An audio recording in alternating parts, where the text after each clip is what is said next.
Bonjour à toutes et à tous, c'est Romain Daubry de la salle des marchés de Bourse Direct pour le brief et l'analyse graphique du lundi.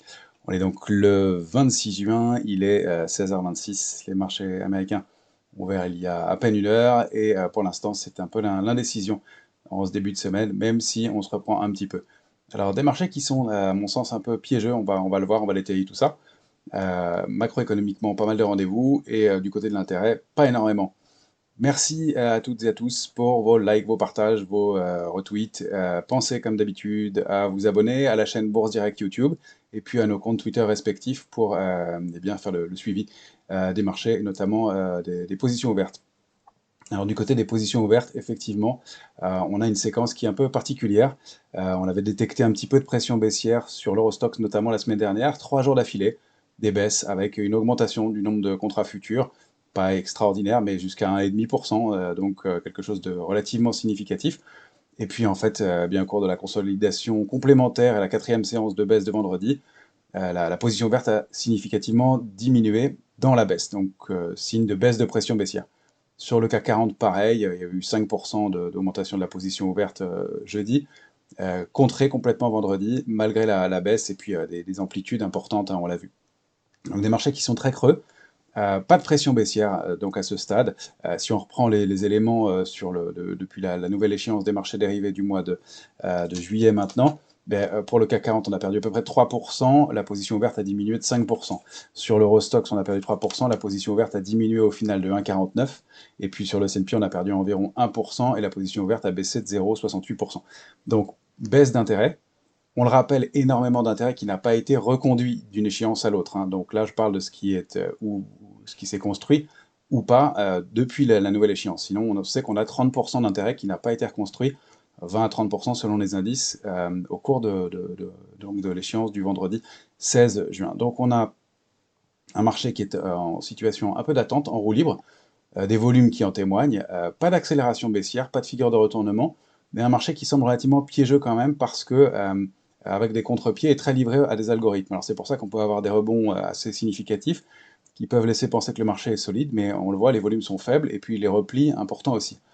Donc prudence dans une séquence qui est quand même globalement pas très soutenue, pas très étayée, même si le niveau de couverture a été un peu rehaussé dans le courant de la semaine dernière, on a baissé un peu, la volatilité s'est un petit peu retendue, on va le voir, mais pas sur des niveaux très significatifs. Et puis, comme on a baissé un petit peu sur les indices, on approche le niveau où les options de vente sont plus présentes, donc ça fait mécaniquement aussi remonter le niveau de couverture.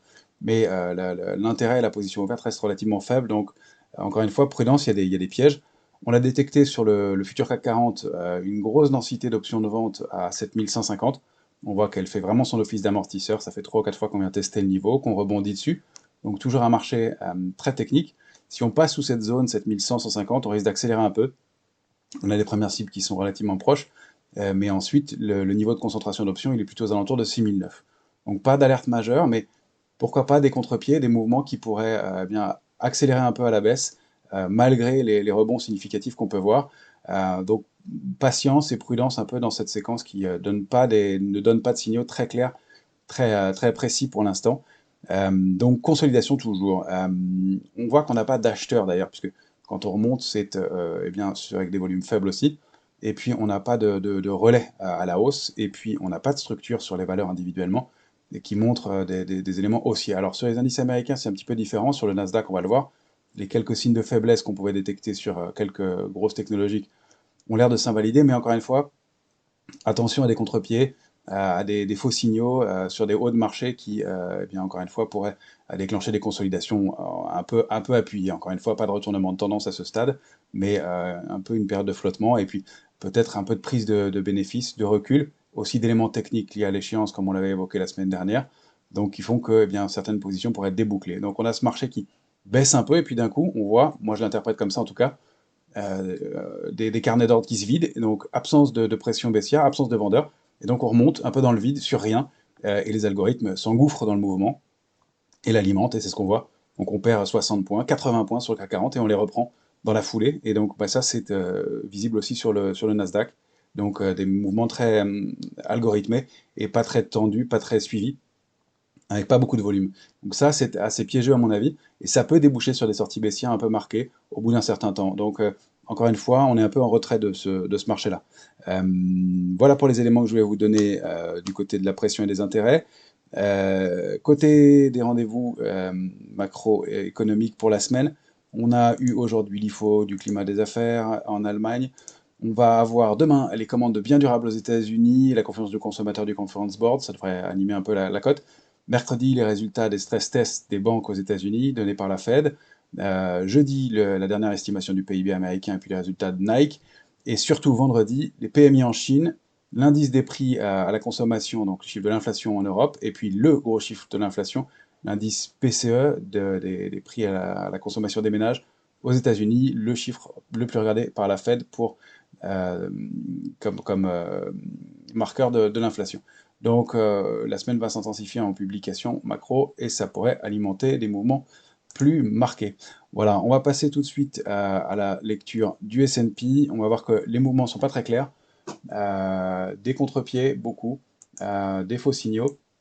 Un marché qui n'est pas facile, donc une accélération aussi en cours de l'échéance. Et puis, semaine de doute, la semaine dernière, attention à cette structure de bougie, une grande bougie verte suivie d'un petit corps, d'une bougie avec un plus petit corps rouge en haut. Donc on peut avoir un peu de retracement encore une fois, d'autant plus qu'on ouvre en bas de cette bougie-là, même si on a commencé la séance, vous voyez, avec un peu de hausse, et puis on revient sous 4348 ou autour pour l'instant. Et donc le risque, c'est en franchissant, en rompant les plus bas de la semaine dernière, d'accélérer.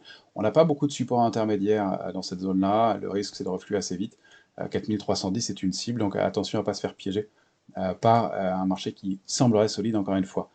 Si on zoome en journalier, on va le voir, voilà, un marché qui glisse. On n'a pas vraiment de figure de retournement, alors éventuellement, en zoomant, ce pic de cette petite éventuelle épaule, tête, puis petite épaule ici, avec une ligne de coup qu'on positionne là. Ça donne un retracement qui renvoie vers 4273. C'est vraiment pour chercher des figures dans un marché qui bien consolide doucement, mais régulièrement. Et on le voit encore hein, avec cette invalidation à l'ouverture, tentative de réintégrer 4348. Et déjà, après à peine une heure de cotation, un indice qui se replie. Encore une fois. Et des volumes qui sont toujours plus lourds dans les séquences de baisse, hein, plus lourds au cours de la séance de baisse de vendredi. Et plus marqués aussi, notamment au cours de la séance de baisse avec un gap du de l'échéance du vendredi, notamment. Alors, du côté du Nasdaq, pareil, je me méfie des contre-pieds. On a quand même eu un signal d'invalidation avec la couverture en nuage noir. On passe au Nasdaq donc. Donc voilà, un Nasdaq en journalier, couverture en nuage noir au moment de l'échéance, accélération baissière dans la foulée, tentative de contre-pied, invalidée, et puis on essaye de déborder 14 930. Alors je cherche des obliques hein, pour essayer de trouver des triangles ou des figures. Il n'y a rien de clair pour l'instant. Vous voyez, on revient sur les tops de vendredi. On n'arrive pas à les déborder. Retracement assez marqué derrière. On ne rompt pas cette oblique qui était la borne haute d'un canal haussier précédent. Donc, petite alerte sous ce niveau bas 14 856 pour accélérer. 14 785, ça c'est vraiment l'alerte intraday pour rallier 14 574.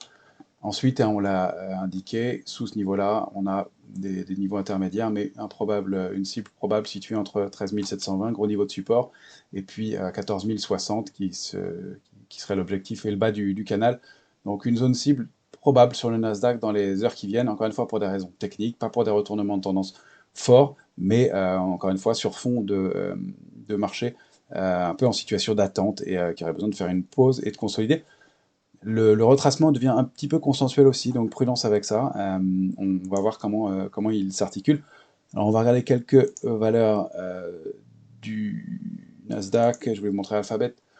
Voilà, situation de doute hein, et d'attente. On l'avait regardé la semaine dernière. Alphabet en journalier, donc elle tourne autour de cette oblique. Si elle accélère, hein, elle va rapidement aller chercher 116,30 et probablement aller combler ce gap. Donc pas des mouvements énormes, mais de quoi consolider l'accélération haussière qu'elle a connue précédemment. On a Apple qui, elle, forme de nouveau plus haut, mais on voit que c'est timide dans des volumes qui sont faibles et les séquences de baisse enregistrent des niveaux de volume plus importants. Puis ça ne confirme pas des petites bougies, mais pour l'instant, pas d'invalidation, pas de figure de retournement. Mais attention à ces hausses bien extrêmement régulières et longues. Ça finit par consolider et en général, ça peut être de façon un petit peu brutale. Donc méfiance dans ce contexte-là. Encore une fois, sans considérer de retournement de tendance majeur. Je voulais vous montrer Microsoft, qui pareil, sans former de structure de retournement forte, a quand même former aussi une couverture en nuage noir au moment de l'échéance. Donc on le rappelle, hein, bougie d'ouverture au-delà de la bougie précédente, et puis clôture en dessous du corps de la médiane, tout ça avec deux grandes bougies. Ça donne souvent au moins un coup d'arrêt dans la tendance, et on le voit bien ici. Alors on dessine pour l'instant pas de structure de retournement, mais on voit des petites bougies, de l'indécision. Pas d'accélération baissière encore, mais un marché qui ne trouve pas de relais et des volumes, encore une fois, plus lourds dans la baisse. Et puis la dernière qui nous intéresse pour les valeurs américaines, c'est Tesla. Tesla, voilà, elle a accéléré nettement à la hausse, ce fameux gap qu'elle a formé avec cette structure et cette zone de cotation qui eh bien, court le risque, si on ouvre en gap baissier, de former une zone de Highland Reversal, zone de cotation isolée. Ça peut être un peu voilà, dangereux pour un titre et entraîner une séquence de baisse un peu plus marquée. Bon, aujourd'hui, elle bénéficiait elle était sous le coup d'une nouvelle pas extraordinaire à l'ouverture, elle finit par repayer. Elle est maintenant en baisse de 0,25 uniquement, toujours un titre très volatile, très spéculatif, mais on le voit, pas de relais à la hausse, et puis avalement baissier, donc une de plus, hein, qui donne au cours de l'échéance ou après un signal, même avec deux bougies uniquement, mais de pause dans sa tendance. Du côté de la volatilité, notre indice de volatilité, le VIX, pas le nôtre, l'indice qui est donc sur le S&P, toujours en zone de complaisance, petit gap haussier, est-ce qu'il a été comblé? Oui, ça y est. Donc petite tension sur la volatilité alors que les indices sont ouverts plutôt dans le vert. Ça hésite, il n'y a pas de mouvement fort encore pour l'instant, mais petite hausse de la volatilité aujourd'hui. On rentre pas dans le bas de la zone de complaisance, donc attention à des accélérations du stress, donc peut-être des accélérations baissières sur le marché. On n'a pas de signaux de changement majeur, mais on est moins en bas, moins complaisant. On se retend un petit peu, mais pas, encore une fois, d'accélération marquée. Si on regarde du côté de l'Eurostoxx, pareil, hein, toujours des réactions fortes, on n'arrive pas à aller au bout des mouvements, d'ailleurs ça c'est intéressant. Autant on accélérait, on allait chercher la borne basse, le support majeur, là ce matin on a essayé, on est passé sous l'alerte de court terme et puis on la réintègre. On n'arrive pas à trouver de relais en revanche, on n'arrive pas à combler ce fameux gap de jeudi dernier, donc qui est quand même un plafond de verre. Donc on accélère à la baisse, on a des rebonds assez marqués, mais qui ne produisent pas, qui ne donnent pas de relais pour l'instant en tout cas. Alors ça fait peu de temps hein, que cette séquence de baisse et ce gap a été ouvert, mais dans un marché plus solide, on n'aurait pas ça, et puis des volumes plus étayés, encore une fois, ça se fait un peu dans le vide pour l'instant. Donc attention, toujours au niveau d'alerte, on n'a pas de messages et de signaux très forts pour l'instant, pas d'initiative majeure. On peut dire que les opérateurs se laissent porter, en fait, dans une séquence, ils ne vendent pas, ils n'allègent pas vraiment de position pour l'instant, on n'a pas de stratégie particulièrement baissière, mais un marché qui, encore une fois, est un peu vulnérable à mon avis, en tout cas légèrement à plus court terme. Si on va regarder le DAX, là j'ai réajusté les trading ranges, donc 15 714 en bas, 15 994 en haut. Pareil, hein, même type de configuration, des petites bougies, des réactions, des mèches basses qui doivent donner des signaux de force, et pourtant, on n'arrive pas à redéborder les cours d'ouverture, et on s'installe et on accumule dans la médiane ou le bas du range, sans réussir à produire de relais. Donc le niveau de 15 625, il est important à préserver, mais cette zone, bien, si elle était rompue, donnerait et permettrait d'accélérer un peu la baisse, de consolider. On a un peu de doute et un peu d'indécision, encore une fois. On n'a pas de structure de retournement, mais un peu de désorientation dans les cotations. Ces structures avec tentative de former un plus haut, et puis retracement avec gap baissier. Toujours pareil, des signes de manque d'initiative, en tout cas, au moins.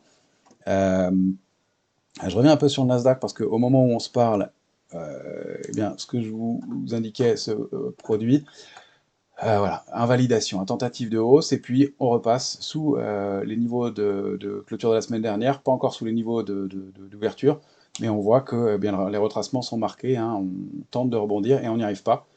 Donc voilà, attention à des contre-pieds comme ça, liés à absence de pression, on vend, et puis d'un coup on vide les carnets d'ordre, et les mouvements haussiers se remettent en place, hein, on l'a vu de façon assez significative. On va passer sur le futur CAC 40, on va pouvoir zoomer un peu. Voilà, gap baissier, accélération baissière. Alors, on va zoomer au fur et à mesure. Pour l'instant, trading range, on ne l'a pas rompu, 7158, 7280.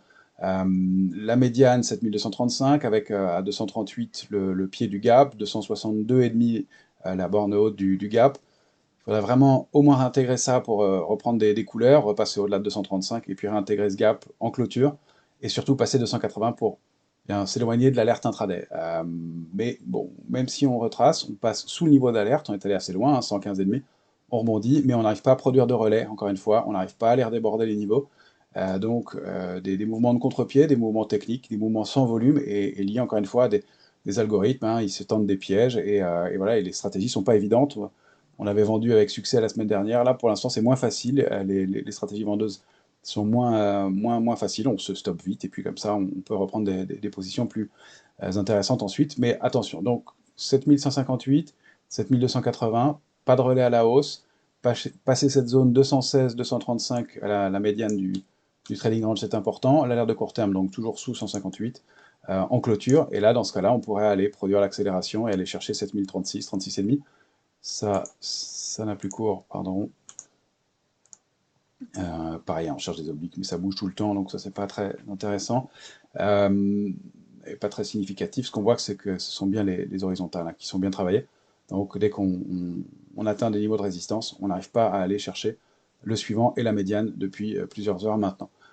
Donc encore une fois, les accélérations limitées, retourner en zone d'alerte 6994, 7074, pourquoi pas sur le CAC 40. Si on repasse au-dessus de 7280, bah, on a ensuite des niveaux intermédiaires, 319, j'en ai laissé beaucoup, mais à mémoriser, c'est 319 et 382. Au-delà de 382, on réactiverait vraiment la dynamique haussière de moyen terme. Je vois pas bien quel relais pourrait nous permettre ça. Dans l'immédiat, ça n'est pas, à mon avis, à l'ordre du jour. Mais voilà le niveau. Du côté des oui, autres indices, le Nikkei, on avait parlé d'alléger sur la borne haute du canal, bien technique, même là,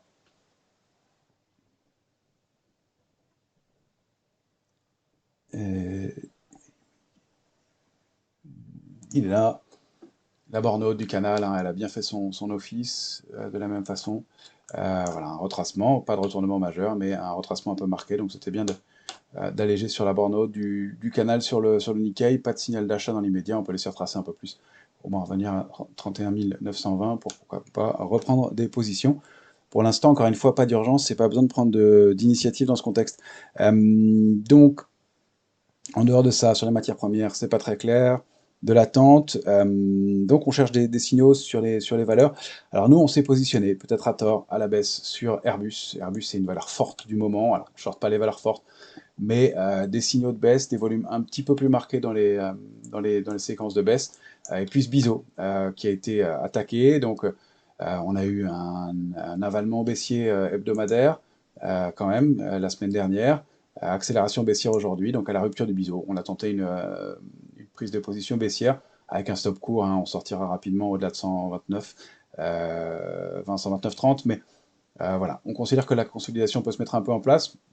Belle valeur, beau parcours. Juste une consolidation encore une fois, mais un signal de baisse qui avait l'air de se mettre en place ce matin, qui a l'air de s'invalider un petit peu pour l'instant, mais encore une fois dans des volumes qui sont très maigres avec des séquences de contre-pied. Donc on essaye. Bon, elle a un carnet de commandes bien plein. Il n'y a pas de drame pour Airbus dans l'immédiat, mais encore une fois, après un parcours haussier, des retracements intéressants. Ce biseau, il commence ici, et il avait été bien respecté. Borne haute testée 3 fois, donc la rupture du biseau nous permet de viser et de cibler un retour ici, qui est un niveau de support majeur hein, pour Airbus, donc aux alentours de 112,48, un ratio risque-rendement intéressant. Encore une fois, on n'insistera pas avec un risque de perte de l'ordre de 3% pour un gain de 9 à 10%, donc un ratio risque-rendement intéressant. On regarde sur les valeurs, vous voyez, il n'y a pas de relais non plus, même si les valeurs du luxe tiennent bien. Le message est un peu le même. Si on regarde Hermès, ben, on ne rentre pas vraiment dedans, mais on ne les vend pas non plus. Donc on est toujours dans cette zone, avec cette oblique qui est défendue, et puis cette résistance 2012 qui n'est pas atteinte à nouveau et pas débordée. Donc un titre pareil, même si ça reste parmi les valeurs fortes, qui est conservé, mais sur lequel il y a peu d'initiatives, en tout cas dans l'immédiat. On cherche des petits signaux sur des valeurs. Alors, je sais pas, je regardais encore une fois Small et Mid Cap, ça c'est vraiment tari depuis quelques jours. Ça aussi, c'est un signe. On regardait des valeurs comme OVH, une petite réaction avec cette bougie baissière et puis petite bougie à l'intérieur. Est-ce que ça pourrait former un harami? On va attendre des confirmations.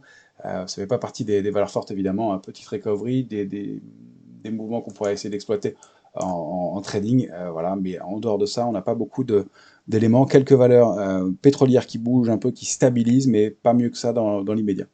Donc, séquence d'attente, des messages pas très clairs. Ah si, je voulais vous montrer Rexel aussi, qui sort, mais un peu mollement, d'un possible fanion. Donc c'est une figure qui en général est assez fiable. Voilà, on a consolidé, après une accélération haussière pendant quelques jours. Sortie de la zone de consolidation, on réaccélère un peu, les points bas sont payés systématiquement, il y a ces mèches basses qui sont plutôt dans le bon sens. En revanche, les volumes sont un peu faibles. La cible, en tout cas, elle est intéressante, hein, c'est d'aller chercher des niveaux situés aux alentours de 24,80, 79,80. Et le stop, il est court, il est ici, hein, sous les mèches basses, avec un peu de marge évidemment. Et donc ça donne un ratio risque-rendement qui peut être intéressant sur un titre qui surperforme un petit peu en ce moment. Encore une fois, on aurait bien aimé voir des volumes un peu plus solides à la sortie du fanion. Ça n'est pas le cas pour l'instant. Voilà les éléments qu'on pouvait voir en ce début de semaine. Donc on est dans une situation d'attente. À mon avis, un peu de prudence à avoir dans ce contexte où on n'a pas des messages très clairs, des indices qui sont un peu en demi-teinte, beaucoup d'algorithmes, peu de soutien, des faux signaux. Donc attention à ne pas se faire coincer. C'est des moments où il faut se mettre un petit peu en retrait, attendre d'y voir plus clair, des signaux propres sur les valeurs, et puis on verra ensuite comment on se repositionne ou si on arrive à déborder des niveaux majeurs. Je vous souhaite une excellente semaine à toutes et à tous.